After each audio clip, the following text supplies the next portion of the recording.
All right, so welcome back to the podcast. I am your host and emotional abuse recovery coach, Allison Dagny. For those of you who might just first be tuning into this podcast, I just want to give you a little bit of information about me that I am a survivor of 20 years of what I believe to be covert narcissistic abuse. Shortly after I realized that I was being emotionally abused and mentally abused, psychologically abused, financially abused, right, all the things by my ex, I started to plan my escape and get out of the relationship. Now, I want to explain to you why I feel like it's important to discuss betrayal trauma in the different ways that it manifests, because for a lot of people, betrayal trauma comes up a lot, right? And if you've never heard of what this is, I want you to understand that it is sort of an umbrella term for a lot of things, right? So we don't want to box people in or ourselves in to keeping betrayal to one specific thing, right? Because, when you have been emotionally abused, especially for a long period of time, this creates complex trauma for a lot of people.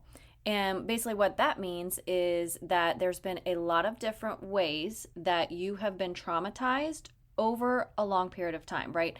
This is different from acute trauma, which acute trauma would be something where, let's say that you got into a really bad car accident, right? That could traumatize you also, but that's a one-time event that happened, versus a complex trauma could be a multitude of lots and lots of different things over a specific period of time.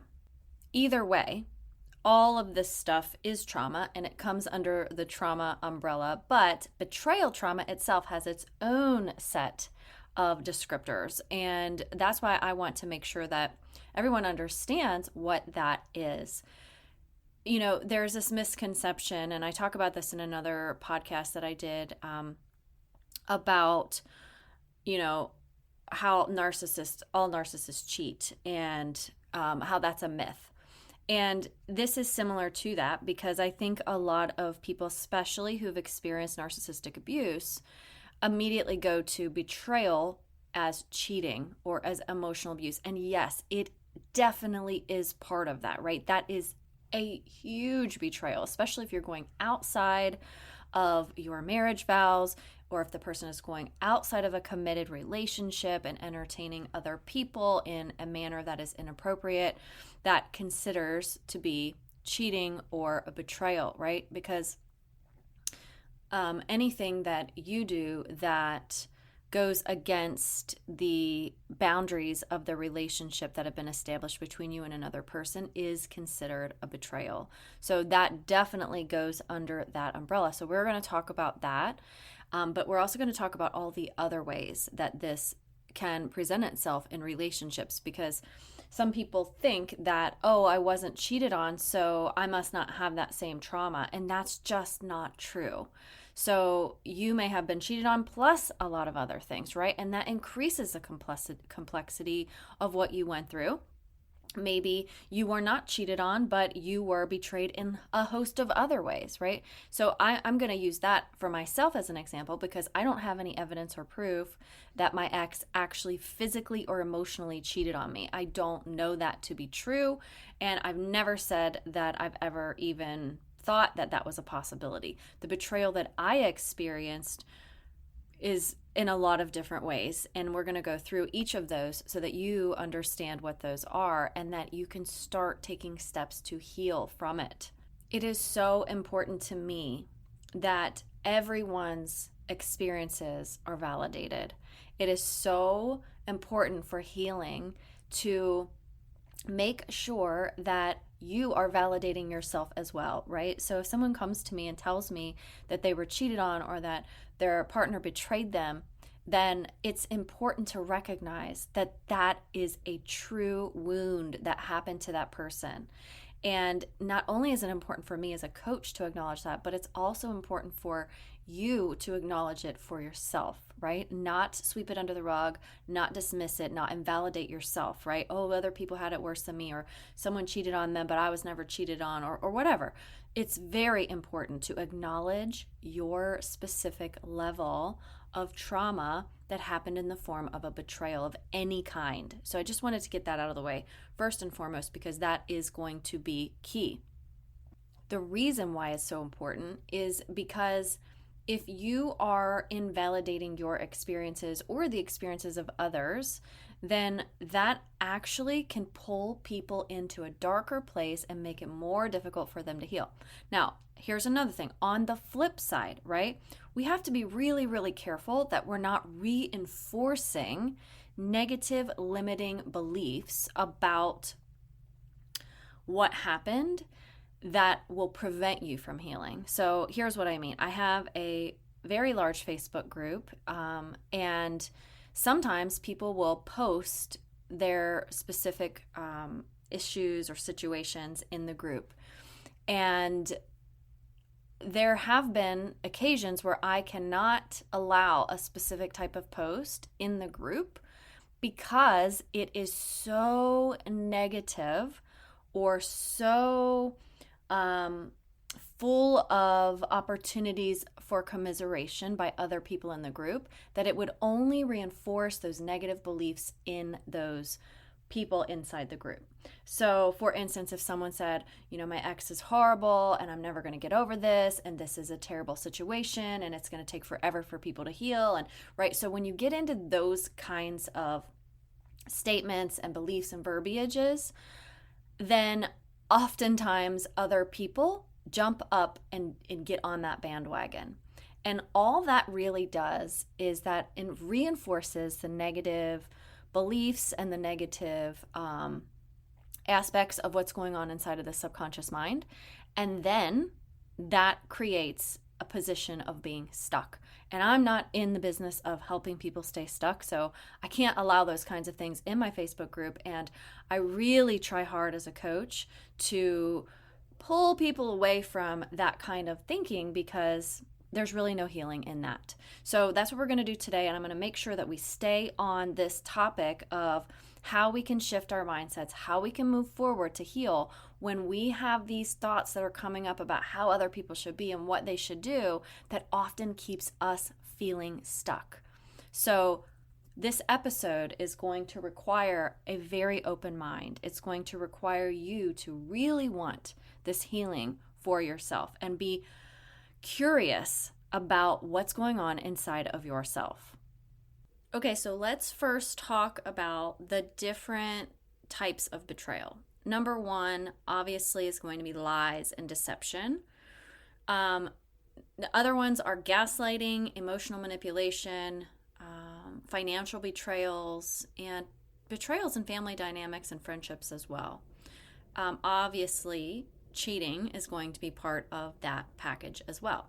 So if somebody is consistently lied to by their partner or by someone else, or if the truth is being withheld, that is a pattern of betrayal and deception. And I remember when I first discovered that my ex was abusing me for his own selfish purposes, right? And when you know about narcissism, you know that they're trying to fulfill a need within themselves. But this didn't sit well with me because it felt like such a deep betrayal, right? To be told that I was the one that was crazy, to be told that I was the problem, to be told that I was a bad mom and a bad wife and a bad Christian and all the things, right, that were actually not true at all. But these things were consistently told to me over the 20 years that I was with this person, and I was led to believe these lies about myself. And when that happens, especially for anyone who's listening here, and you start to take on those lies and you start to believe those lies, well, what happens is your self-worth begins to erode. And once you realize that this has happened to you, also you lose trust in others. And so this kind of lying and deceit is actually something that can impact people for a very, very long time. So this is a definite form of betrayal. Gaslighting is also a form of betrayal. This is a very subtle but very destructive type of betrayal. And in gaslighting, if you're not familiar with what that is, it's when someone makes you believe something that they have said about you and then doubt your own reality. So if someone is always telling you that you are careless and that you are not thoughtful and that you don't remember things, and then when you prove to them that you are, they double down on that and say, well, actually, you're just crazy and you don't remember things correctly, and you can't even trust your own mind. So when someone is the subject of gaslighting, again, that self-doubt creeps in, and then you begin to trust the other person more than you. But this is a massive, massive betrayal, because it's done in such a way that you don't recognize it, and it's under the radar. And a lot of times people who do gaslighting will just absolutely outright deny the facts, and they will manipulate your perceptions, and that again creates that self-doubt, which allows them to maintain in a position of authority over you. Emotional manipulation is where one partner really will just control the emotions or behaviors of the other. And a lot of times this will include things like guilt trips and silent treatments or stonewalling, maybe even playing the victim role. And when this happens, this is a form of betrayal. That's what a lot of people don't realize, is that manipulation is actually a form of betrayal, because you're not being forthright, you're not being authentic, and you're not being true. Well, that's the opposite of, betrayal, right? Being forthright, being honest, and being true. So emotional manipulation, if that is happening, that is actually a form of betrayal. Betraying someone financially, right? Where if you are, let's say, hiding things or keeping secrets with your money, or doing things and spending money on things, or if someone is, let's say, gambling all the money away for the family, right? These are forms of financial betrayal, right? Because you are doing things in a hidden way that is keeping the other person in the dark, which does not create a sense of trust. Now, even in my situation, I don't believe that my ex was hiding assets or gambling or, things like that. But there was a sense of betrayal because he was using the emotional manipulation to make me believe that I wasn't capable of understanding these things, or that he should be the one in charge, and that I should worry about things like doing the dishes and laundry and taking care of the kids, and he would take care of that, right? Well, that's also a level of betrayal, because he was making me believe that I couldn't learn these things. I didn't have the ability to understand complex finances or things like that. So there is a betrayal level as well in a lot of different ways when it comes to finances, and especially financial abuse. When we talk about, friendships and family dynamics, there can also be betrayals here as well, right? Because you might not think that, especially if you're thinking, well, betrayal is like lies and cheating and things like that. Of course it is. But what about if someone spreads rumors about you, or they undermine you, or they're breaking confidences and things that you've asked them not to, right? These are also betrayals.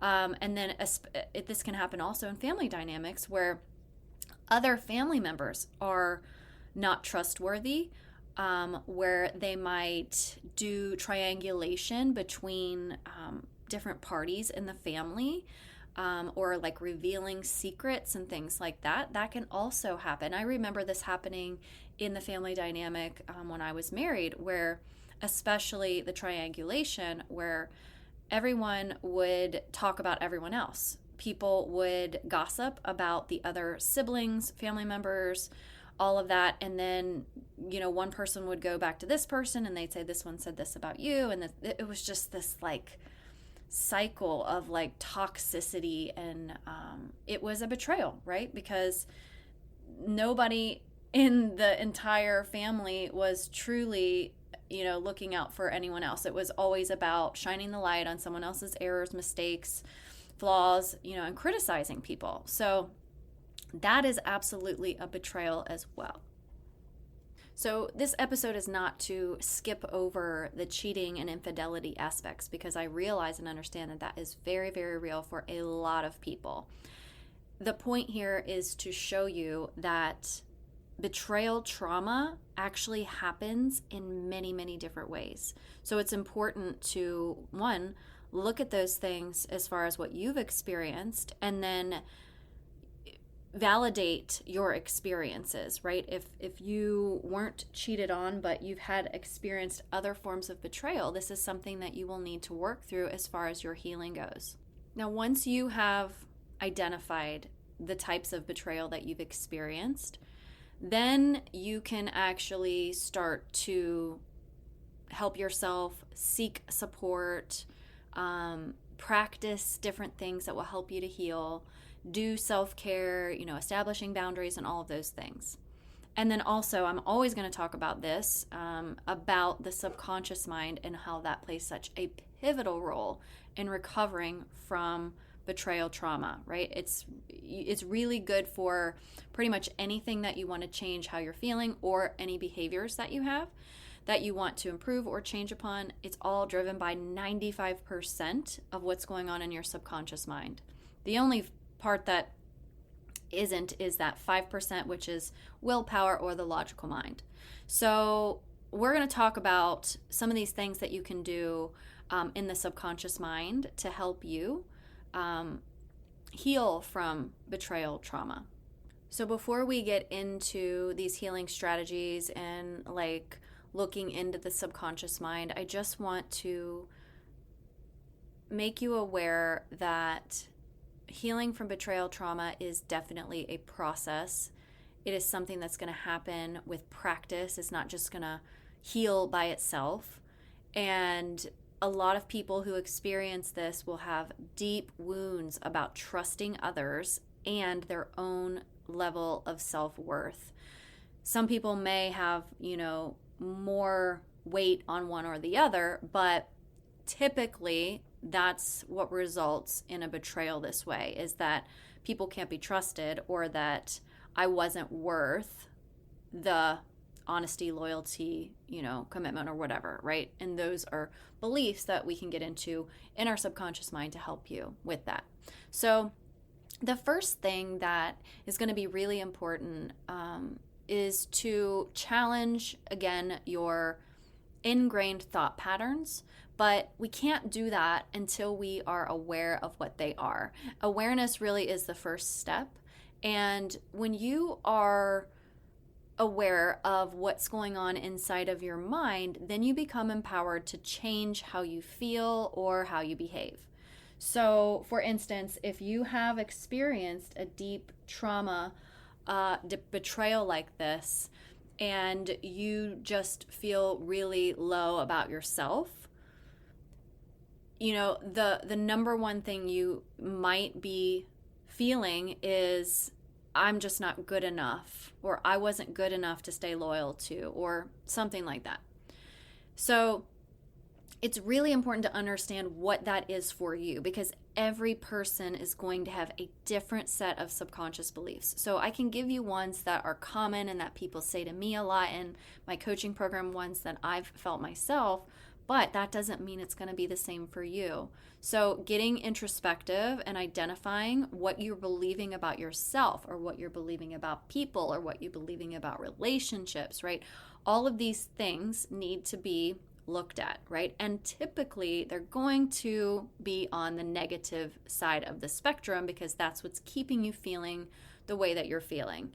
So common ones that could come from a betrayal would be like, I'm unlovable, I can't trust people, everyone lies, all men cheat, people are unreliable. You could have a million different types of beliefs that come up once you've experienced this kind of betrayal. So knowing what those things are is going to be number one. So when you're feeling that deep level of hurt and pain, which I acknowledge, it's going to be key to then take the next step and ask yourself, what do you actually believe about relationships and about family dynamics and about friendships and about all these things that are connected to trust or people being honest or loyal or committed. The next thing is to really restructure your mind and begin to challenge these negative thought patterns. So you may need to write them down, right? Because if they're just floating around in your head, it's going to be hard to make any changes. But I like to really look at things like a scientist would, or from a very curious perspective. So when a thought comes into my mind about something, and I recognize that it's a belief, it's not just the truth or a fact, then I take the time to really question it and really analyze it. And is this true?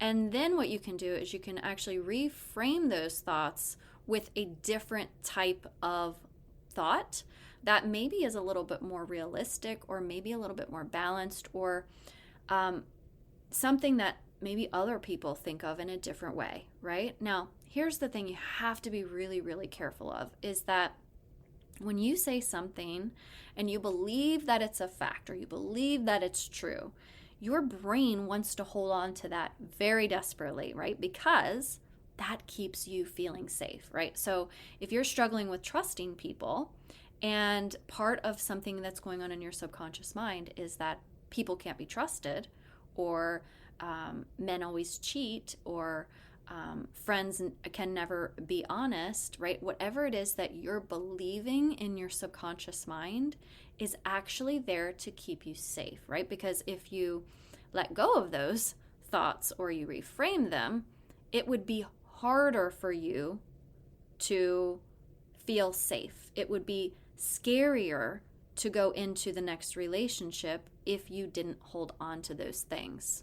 You may even refuse to be vulnerable or refuse to get into relationships with other people because of those subconscious beliefs. Now, I'm never here to tell anyone what they should or shouldn't do.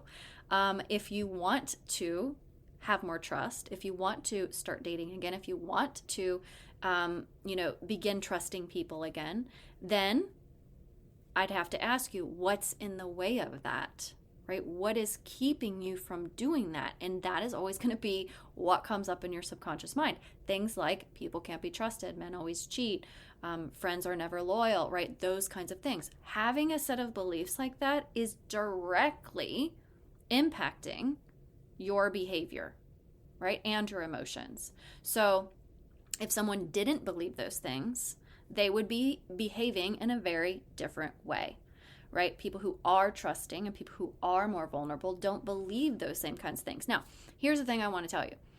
It's not that you need to believe those things. It's not that you need to believe that all men can be trusted and all people are safe. Like, no, that's not ever what I'm saying.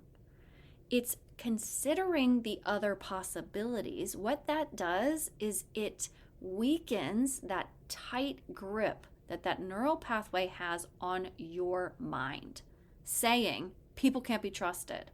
It's saying that everyone is bad, or people always cheat, or I'm always going to be betrayed by my friends, right? That is going to release that grip so that you can feel safer. Because right now, just holding on to that is actually keeping you from being in relationships or taking action or opening yourself up to other people. And that's totally normal and totally understandable because you've been hurt so deeply. So being hurt so deeply, you're going to be on guard. You're going to be hypervigilant about people. You're going to be wary of them. You're going to be, looking for red flags. You're going to be worried that everybody's going to cheat or everybody's going to hurt you, right? But the reality is here that just because you think it on repeat in your subconscious mind doesn't actually make it true. So in order to feel better and release this to help you heal, it's important to, one, identify it and be aware of it, but two, start to restructure the way you think and start to challenge these thoughts when they come up. It's not easy, believe me, it is not easy to shift your mind into thinking a way it's never thought before. Okay, I've done this for a really long time and I help people, and there are different strategies that help bring these things to the surface and help shift you, right? It helps shift your thinking. There's different language patterns that I can use to help you see things in a little bit different way, which then eases that. It relaxes that tight grip of that neural pathway, and it makes you feel so much better. Now, once you have figured out what it is that you're thinking about, and then you start to consider other possibilities, like let's give an example here so that I can be really clear. So let's say that one of your deep-rooted beliefs because of your betrayal trauma was that once a cheater, always a cheater. Okay, maybe that is something that you hold inside of you. What about if we reframe that and we think of it in a different way? Like, once a cheater, maybe not always a cheater, right? What if we just think of it that way? Is there any possibility that someone could cheat one time and never cheat again? Is that possible, right?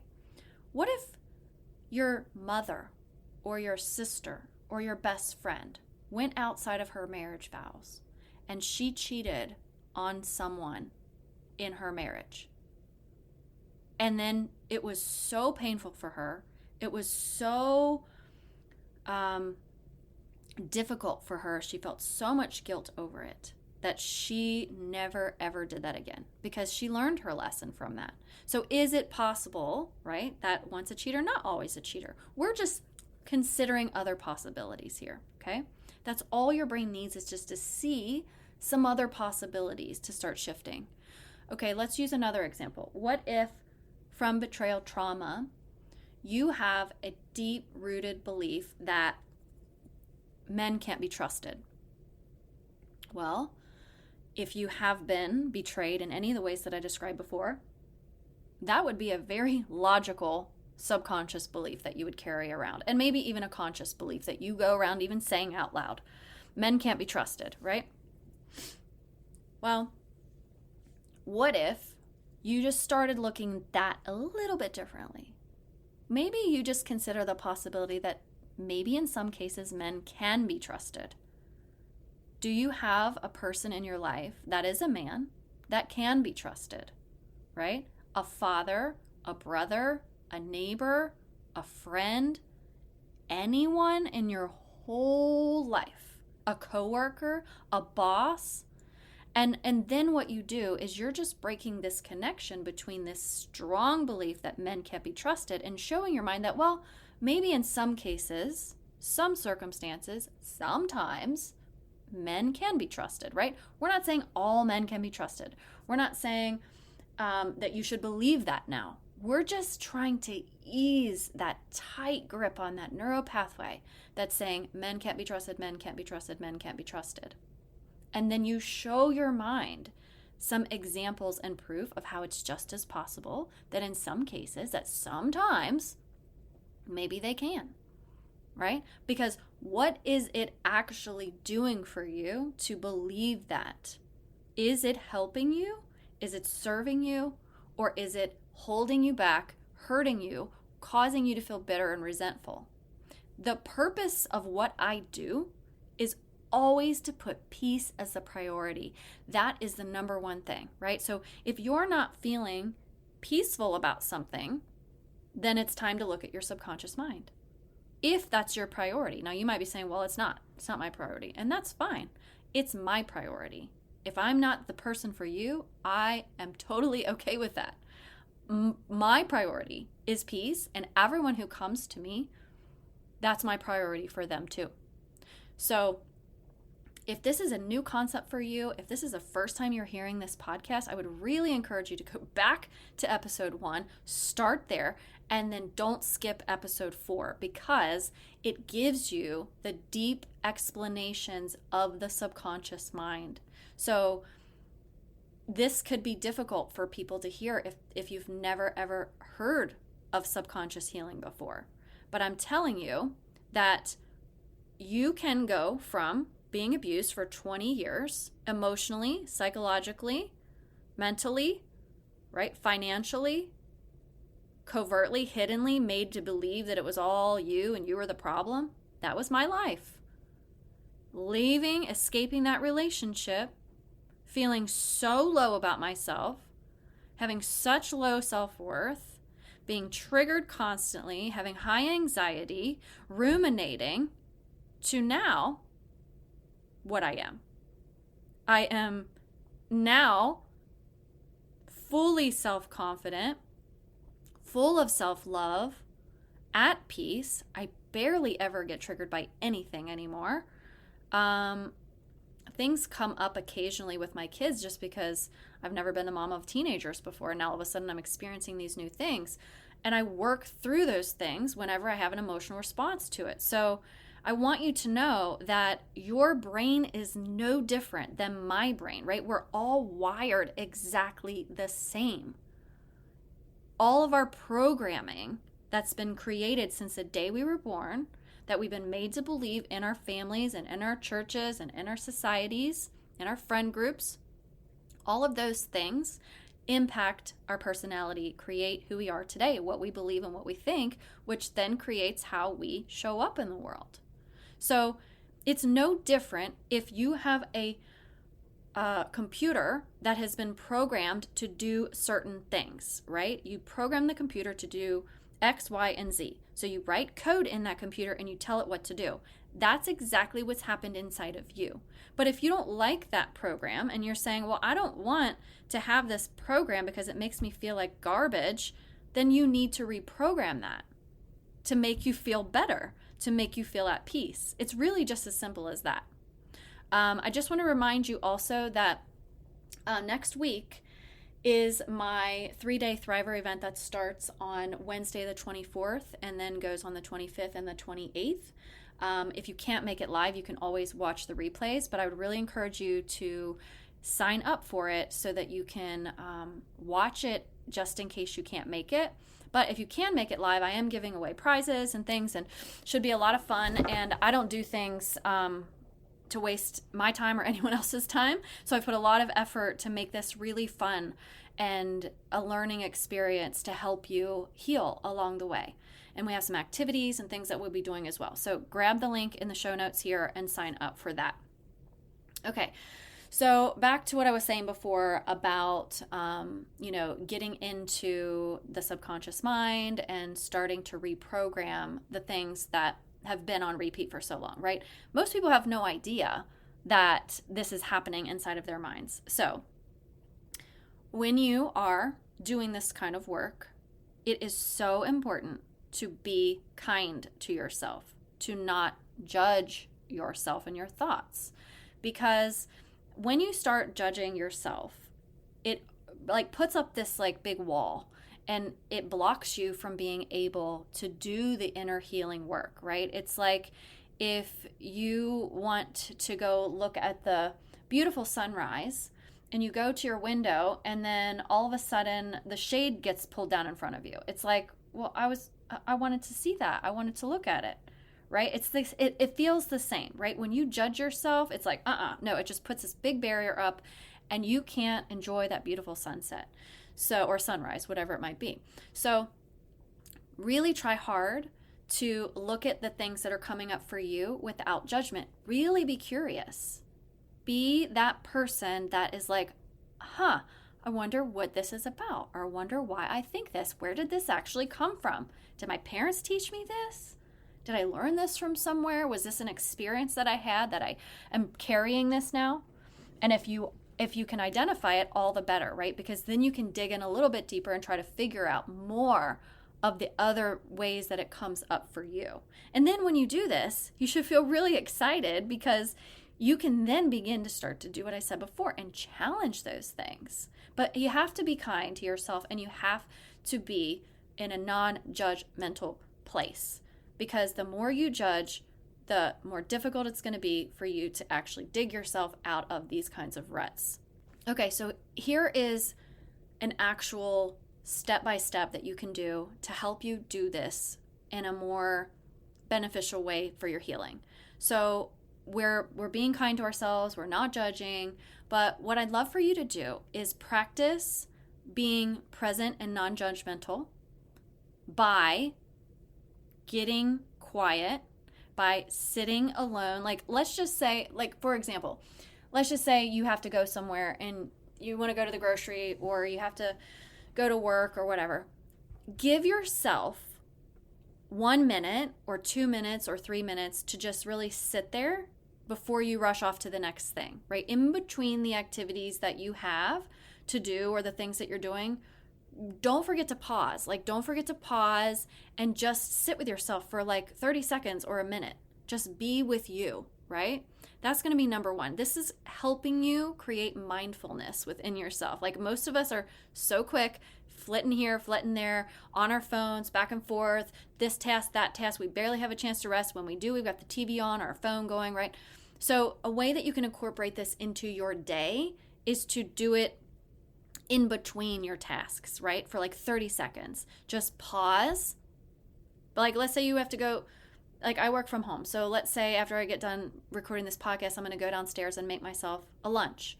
Well, as soon as I turn off my computer to go downstairs, I'm going to just pause for 30 seconds. I'm just going to be with myself for 30 seconds.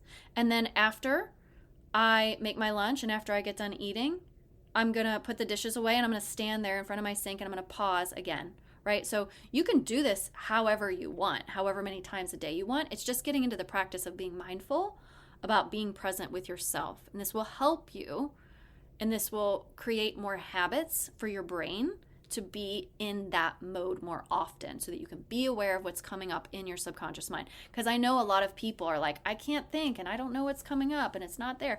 Well, that's probably because you haven't given yourself the opportunity to be present with yourself. So it would be just the same as if you got on a call with me and I'm listening to you and I'm hearing what you're saying and I'm deep listening, right? Well, that's because I'm practiced at doing that, and you feel really heard and you feel really validated. Well, you got to do that for yourself. So that's one thing that you can do. The other thing that you can do is journal, right? Okay, so you're journaling as self-reflection, because this might be easier for a lot of people to actually schedule a time of day in the morning or in the afternoon or at night before bed to get out your thoughts and emotions on paper. So if you're like, it's not realistic for me to like pause throughout my day, I'm just way too busy, right? I mean, 30 seconds really isn't that much, but maybe if that's your situation, you don't want to do that. Maybe you can carve out 10 or 15 minutes in the evening to write out your thoughts. You're acknowledging what's going on in your day. You're celebrating your victories.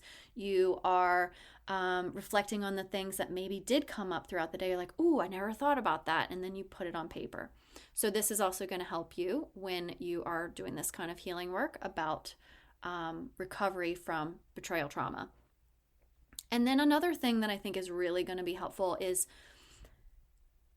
doing things that are going to prove to your mind that you love yourself, right? And if you're sitting here going, but I don't love myself and I feel horrible about myself, okay, I understand and I get that. And that is very, very normal, especially after experiencing trauma and betrayal. So, but the thing is, it's so important because your brain needs to see that you are loving yourself, because then it takes note and it's like, oh, wait a minute, this person is important and this person is valuable. And that will actually help you change your brain faster, especially when you're looking at some of these subconscious beliefs about what you believe about yourself or your worth because of someone else's actions toward you. So, there's an element of self-care, and everybody knows what that is. Like, you can take baths, you can do things that make you happy, like hobbies, spending time by yourself, going on a hike, working out, right? All those things are self-care, which is very, very important. And I think sometimes self-care gets a bad rap because people are like, oh, well, self-care, just means you're selfish. And no, it doesn't. It just means you are showing your mind that you are important, that you deserve to be treated well. And that's going to be really key for helping you shift some of these deep subconscious wounds from a betrayal trauma. So combining those things together can really, really help. Now, here is another way that you can start to be more aware of what's coming up in your subconscious mind, because if you're just feeling really bad and you're just feeling the emotion and not looking at what is creating that in the subconscious mind and what thoughts are coming up, then what will happen is you'll just continue on that wave typically, and it's hard to kind of pull yourself out of it. But one thing that you can do is do a body scan for yourself. And so I like to do this whenever I'm feeling something new that's come up for me, because especially I don't feel a lot of like negative things anymore. So if something does come up, then I just stop and I just scan from my head all the way down to my toes. And I go from my head to my face to my neck to my shoulders. And I just try to feel where that emotion is coming up in my body. Is typically for me, it's like the throat area or like in my solar plexus and my gut. But you might have it in a different place. But really just being aware of where that emotion is coming up in your body can really help you be really present and connect with yourself on a deeper level. Then once you've identified where that is, where it's sitting in your body, breathing is so important. So like breathing into that can help you release a lot of that, because your emotions need to move. Like they really need to move through your body. And I've said this before, but if you've not heard me say this, emotions are energy in motion. So if your emotions get stuck in a place like your gut or your throat or in your body, that can impact your physical health as well. So we want those emotions to be able to push through our body. So there's different ways that you can do this. Like let's say you do feel it in your gut, maybe deep breathing, like belly breathing, could really help move that feeling throughout your body. And then let's say that you're feeling tightness in your shoulders. Well, maybe you need to get down on the floor and do some push-ups, right? So anything that you can do physically to help move that emotion through your body is going to be really, really helpful, especially when you're dealing with recovering from emotional things like this. And you can trust your gut and instincts, right? So let's say that you're feeling really nervous inside of your chest area or your belly.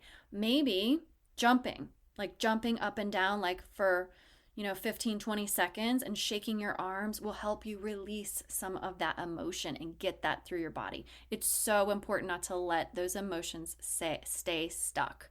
So you can do the physical aspects, but I would also make sure you don't forget the emotional, mental piece of this, which is into the subconscious mind. But I like to share these things because they work for me, they work for some of my clients, and they can be super helpful.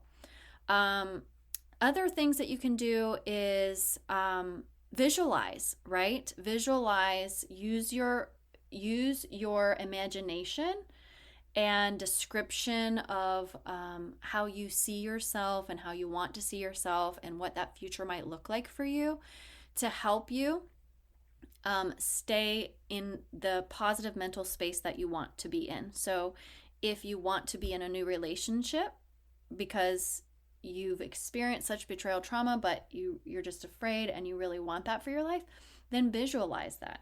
Visualize what that would be like to be with someone who you trust, to be in a relationship that is loving, that is caring, that is open, that there's honesty, right? Like actually visualize that for yourself, and that will be helpful as well. So I want to remind you that betrayal comes in many different forms. And if you've experienced this kind of trauma, then my heart goes out to you, because I know how deep these wounds are and how much practice they will take to start to shift this. And it requires a lot of patience on your part and a lot of self-compassion. Be kind to yourself and don't be judging yourself. This is going to be very, very helpful and critical to your emotional abuse recovery. So try to practice some of these things. Try to experiment with some of the techniques that I've said. Try to, get into this. If you need to go back and re-listen, write down some of the things that you want to try, and reach out to me on Facebook or Instagram and let me know how it goes. Let me know if any of those things have helped you, or if you need some additional guidance on how to do some of those things. Like, let's say that you're struggling with an emotion somewhere in your body that I didn't address, and you say, how would I get this emotion to kind of move through my body? Just send me a message, and I can help you with that. It's not a problem at all.